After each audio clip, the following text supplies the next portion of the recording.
Chidi Okafor had been invisible his entire childhood.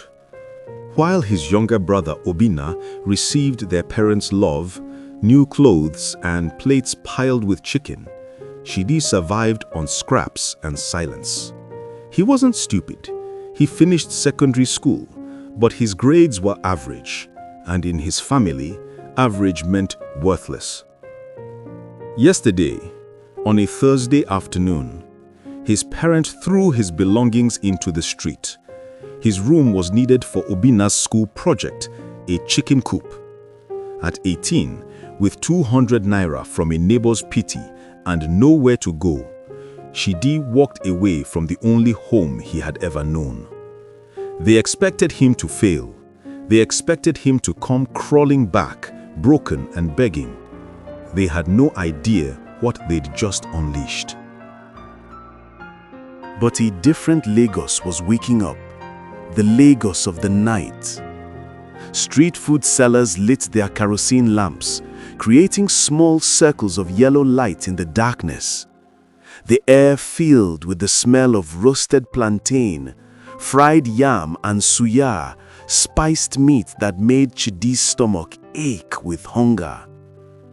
Young men gathered on street corners, laughing loudly, playing music from small speakers and calling out to girls walking past. Some were drinking beer from green bottles. Others were smoking cigarettes that glowed red in the darkness. Chidi found himself in an area he had never been before, somewhere past Oshodi, where his father had always warned him never to go. "That place is full of area boys and criminals," Papa had said. "Decent people do not go there." But Chidi was no longer a decent person with a home and family. He was a homeless boy with 2 plastic bags and nowhere to sleep. His hunger became too much to ignore. He stopped at a small roadside food store. A wooden structure with a zinc roof and a large pot of rice steaming over a fire. A big woman with a wrapper tied around her waist was stirring the pot with a long wooden spoon. "Good evening, ma," Chidi said politely. "How much is rice and stew?" The woman looked him up and down, seeing his worn clothes and tired face. "With meat, 150 naira. Without meat, 100 naira. Chidi's heart sank. If he bought food for 100 naira, he would only have 100 naira left. What would he do tomorrow and the day after? But his stomach was so empty it hurt. He had to eat something. "Give me 100 naira without meat," he said quietly, pulling out the crumbled notes from his pocket. The woman took his money and served him rice and stew on a plastic plate. The portion was small, but it was hot and it was food.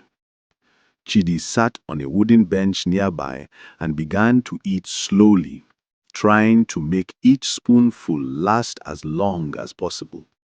As he ate, he noticed a group of young men gathered under a street light about 20 meters away. They were sitting around a wooden board, moving pieces on it and talking loudly. Money was scattered on the ground beside them, crumpled naira notes in different denominations. They were gambling, playing draft, a strategy game that Chidi had learned by watching older boys in his neighborhood. But these men were not playing for fun. They were playing for money. Real money. 500 naira on this game, one man shouted, slapping money onto the ground. "You think you can beat me?" Another replied.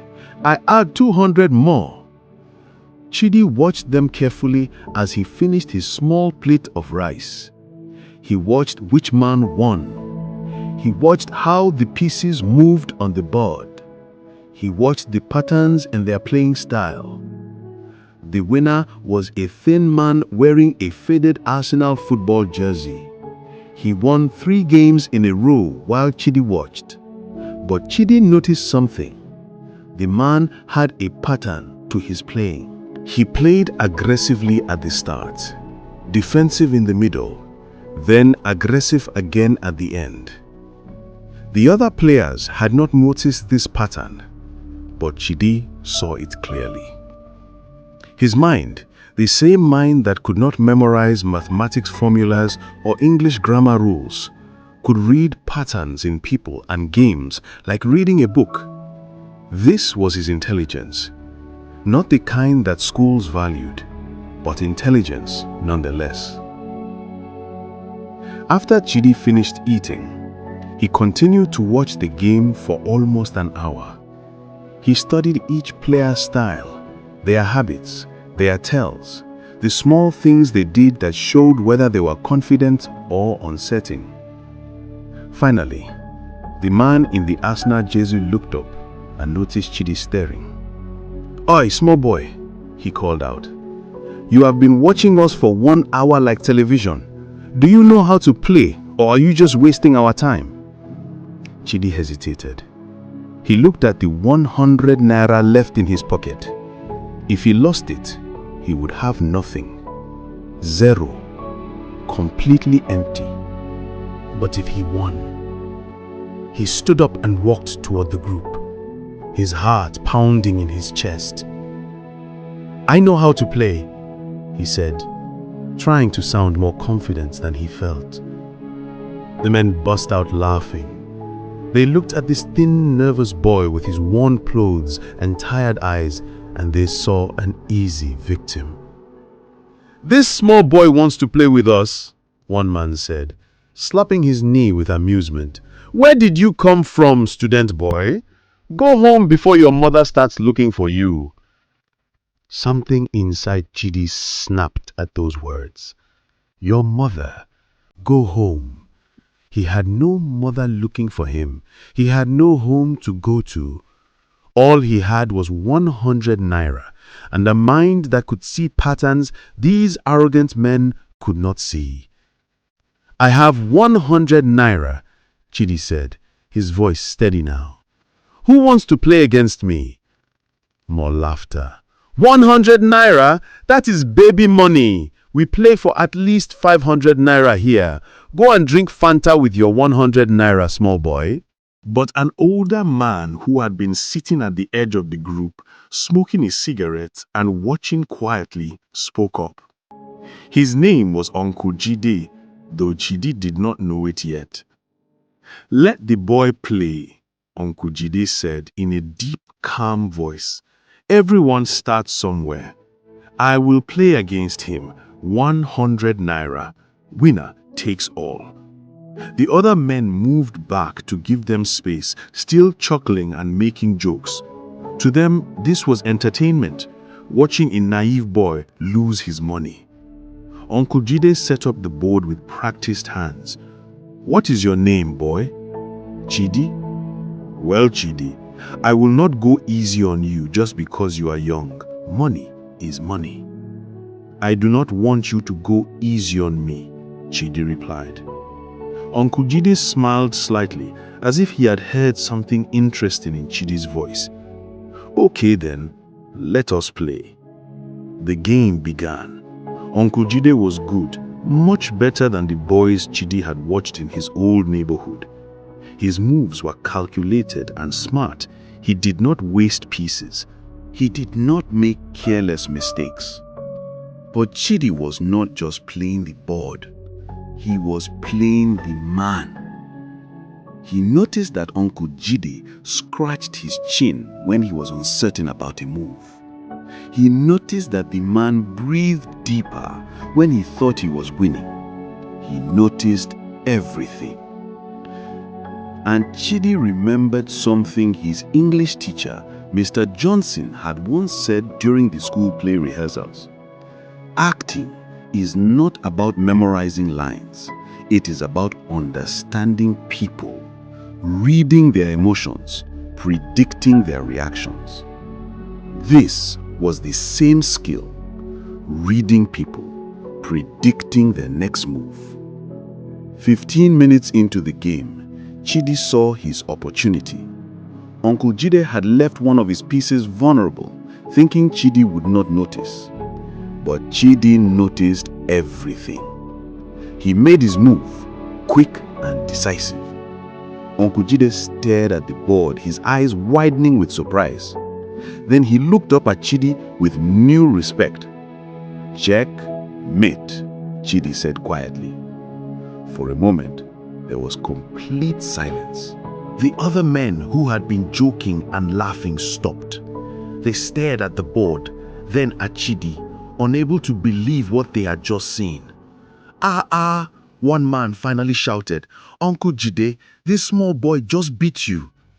Uncle Jide laughed, not angry, but genuinely amused and impressed. "You did not just get lucky, did you? You actually know how to play."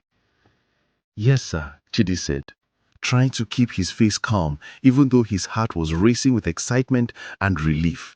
He had won. He had 200 naira now.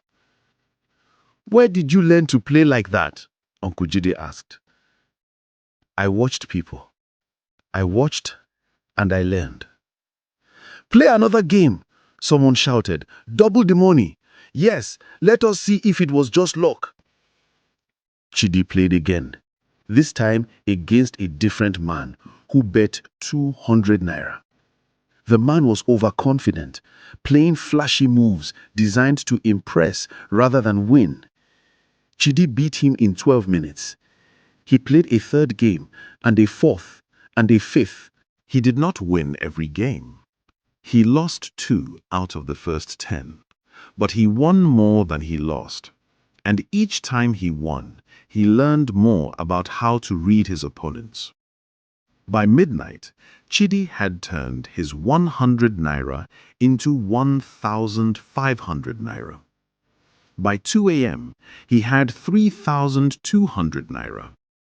By the time the sky began to show the first grey light of dawn, Chidi had 5,800 naira in his pocket, more money than he had ever held in his entire life. The men who had laughed at him hours ago were now looking at him with respect and even some fear. This was not a lucky boy. This was someone with real talent. Uncle Jide stood up and stretched, his old bones cracking. "Chidi, where do you live? You played all night. Do you not need to go home?" The question hung in the air. Home. That word that no longer had meaning. Chidi was quiet for a moment, then decided to tell the truth. "I do not have a home. My parents threw me out yesterday." The laughter and noise stopped immediately. The men looked at each other, their faces becoming serious. In Lagos, this story was not unusual.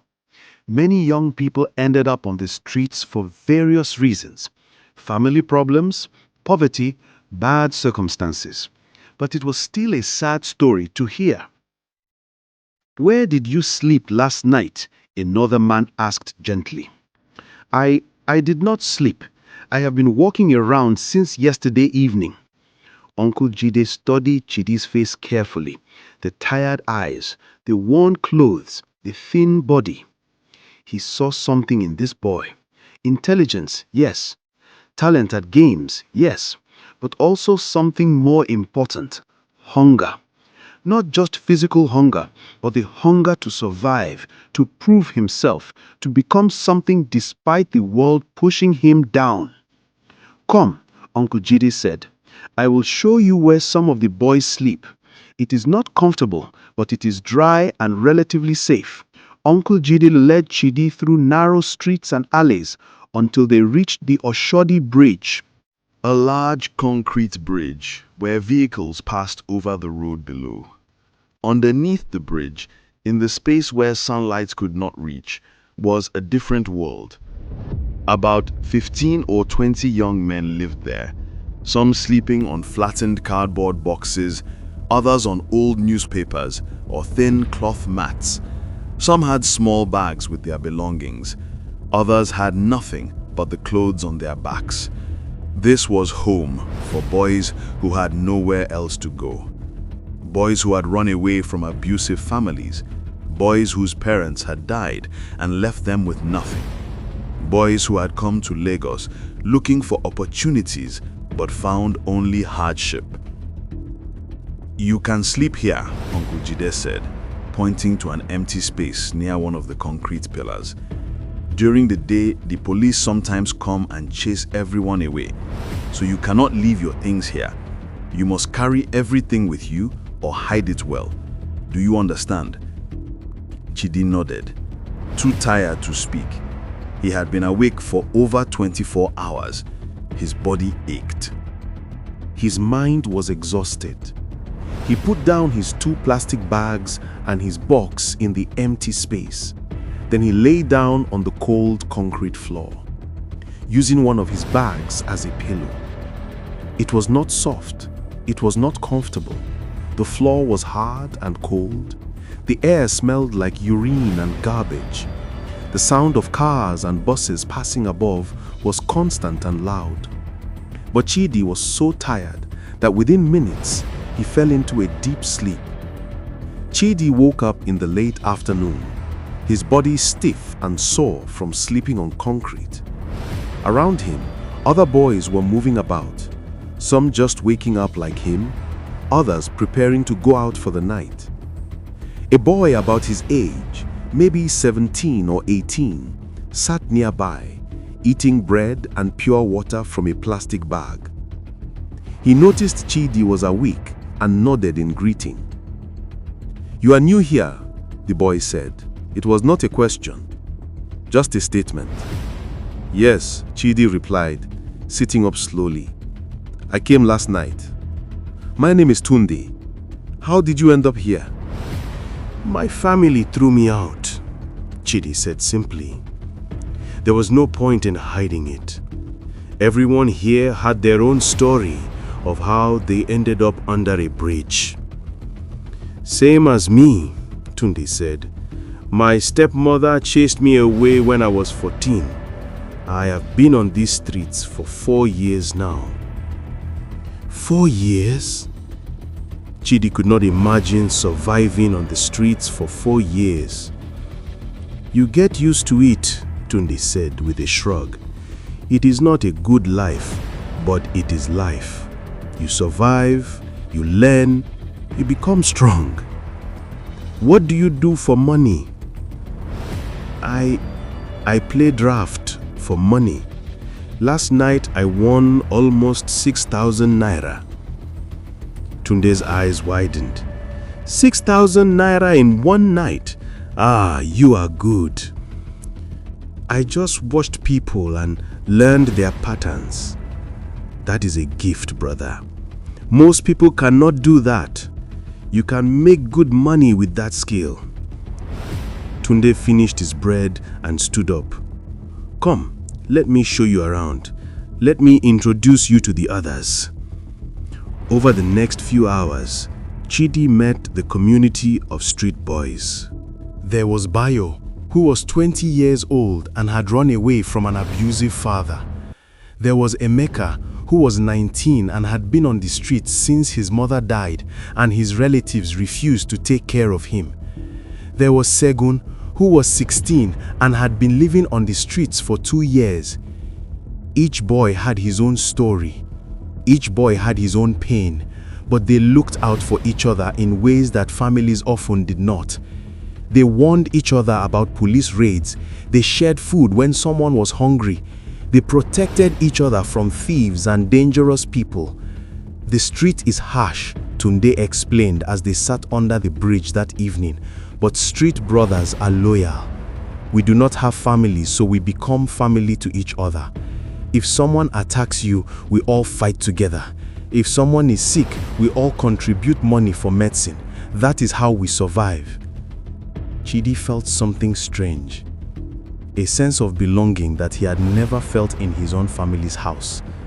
These boys, who society called criminals and area boys, were showing him more kindness and brotherhood than his own blood relatives ever had. That night, Chidi went back to the gambling spot. Word had spread about the young boy who had won big the night before, and more people wanted to test him.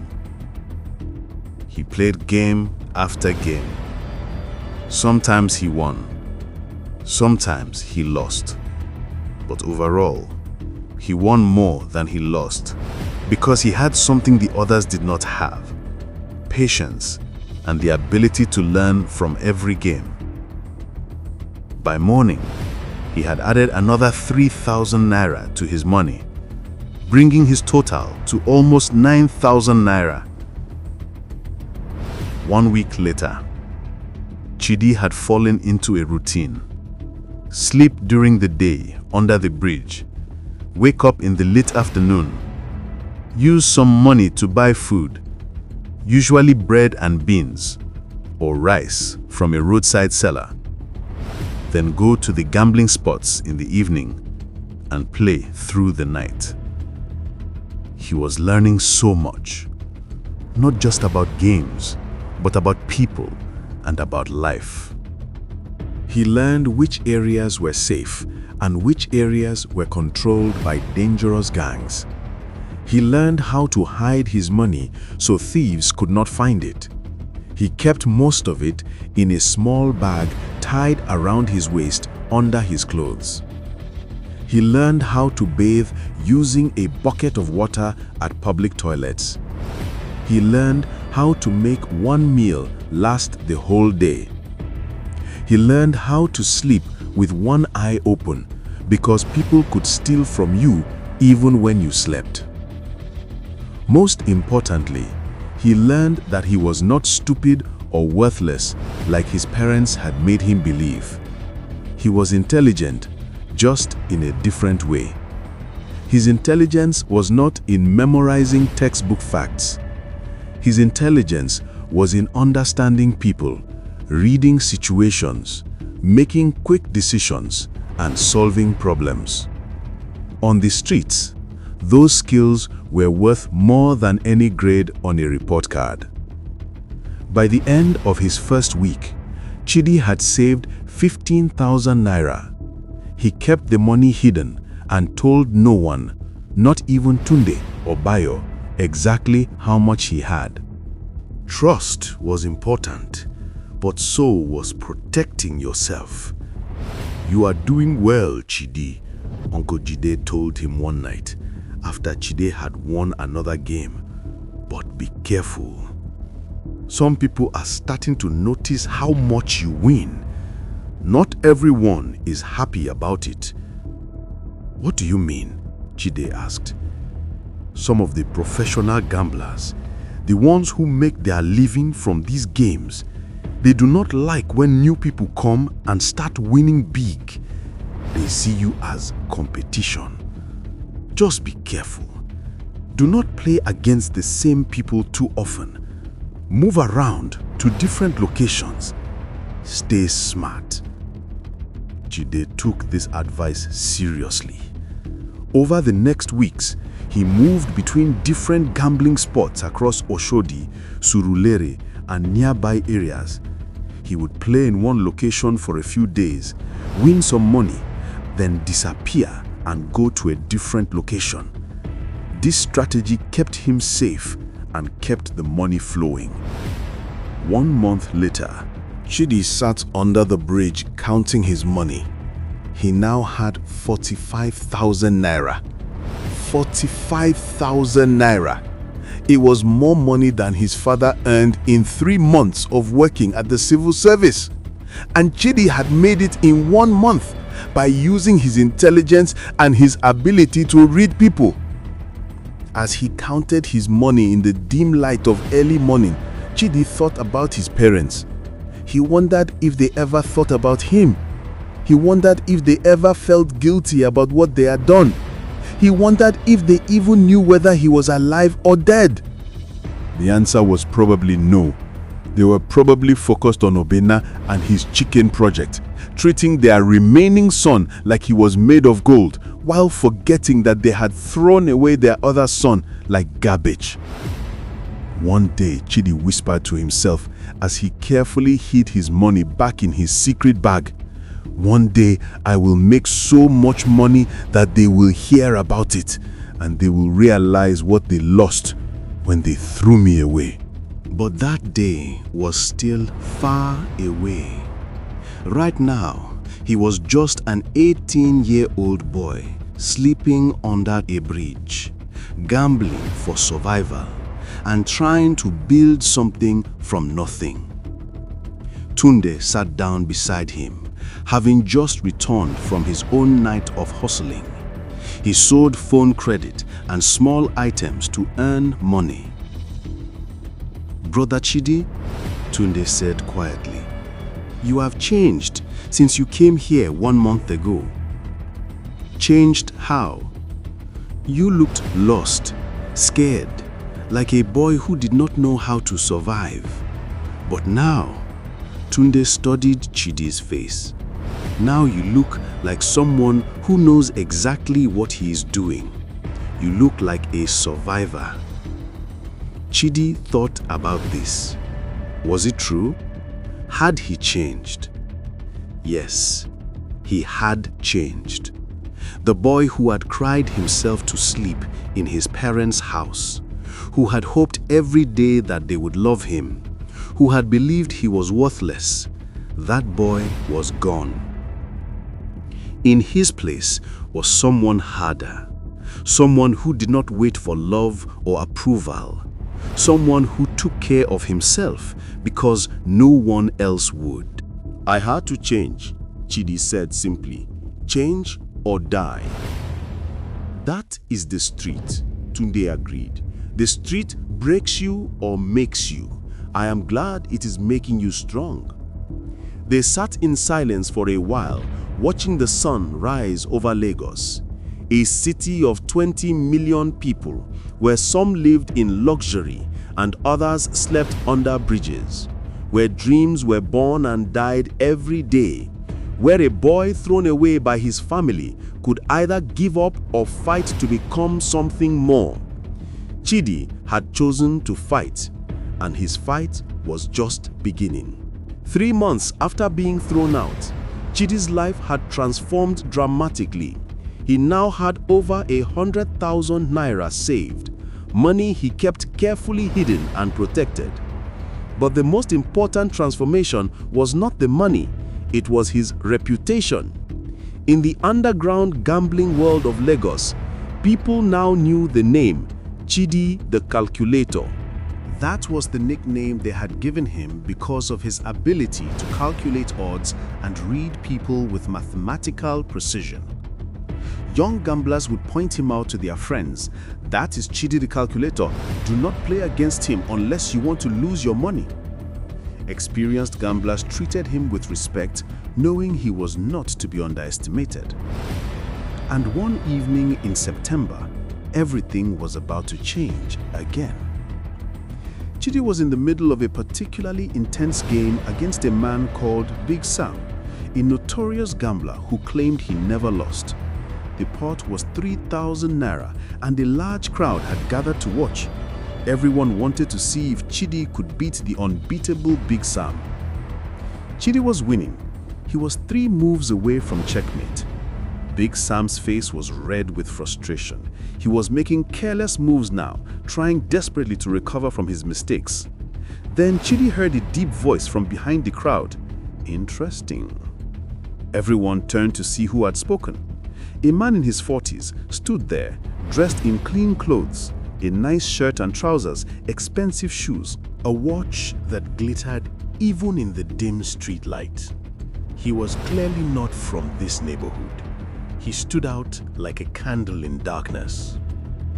"Very interesting," the man repeated, watching Chidi's next move with keen attention. Chidi made his final move. Checkmate. Big Sam stared at the board in disbelief, then pushed the money toward Chidi with a grunt of defeat. The crowd erupted with noise, some cheering, others groaning because they had bet on Big Sam to win. The well-dressed man waited until Chidi had collected his money and moved away from the crowd. Then he approached. "Young man, my name is Uncle Emeka. I have been watching you play for the past hour." Chidi was immediately cautious. In Lagos, when well-dressed strangers approached you on the street with compliments, it usually meant trouble. "Thank you, sir," he said carefully, ready to run if necessary. "How long have you been playing these street games?" "About 3 months, sir." "And before that?" "I just finished secondary school." Uncle Emeka studied Chidi carefully. Looking at his worn but clean clothes, his alert eyes, his intelligent face, he saw potential, raw, unpolished potential. "Chidi, that is your name, right? I heard your friends calling you. Tell me something. How would you like to play in the real leagues? Not these small street games, but the big games where serious money is involved." Chidi's heart began to beat faster, but he kept his face calm. "What do you mean by real leagues, sir?" "I mean games where businessmen, politicians, and wealthy people play. Games where the pot is not 3,000 naira, but 3 million naira, 5 million naira, sometimes 10 million naira." The numbers were so large that Chidi's mind struggled to comprehend them. 3 million naira? That was more money than he could imagine. "Why are you telling me this, sir?" Chidi asked directly. He had learned on the streets that nothing was free. And strangers did not offer opportunities without wanting something in return. Uncle Emeka smiled, appreciating the boy's street wisdom. "Because I see talent in you, real talent. I used to play in those leagues myself, but I am getting old now. These days, I make my money by finding talented players and sponsoring them. If you win, we split the money 50-50.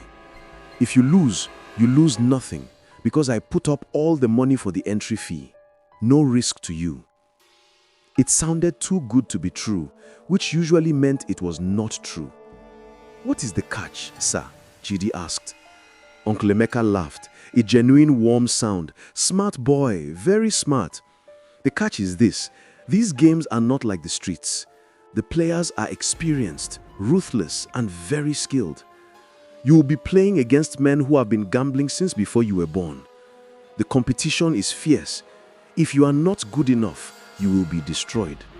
But if you are good enough," he paused meaningfully, "if you are good enough, you can change your life in one night."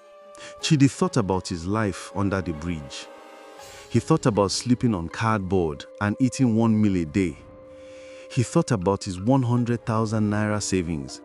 A lot of money for a street boy, but nothing compared to what real wealth looked like. He thought about his parents who had thrown him away, believing he would never amount to anything.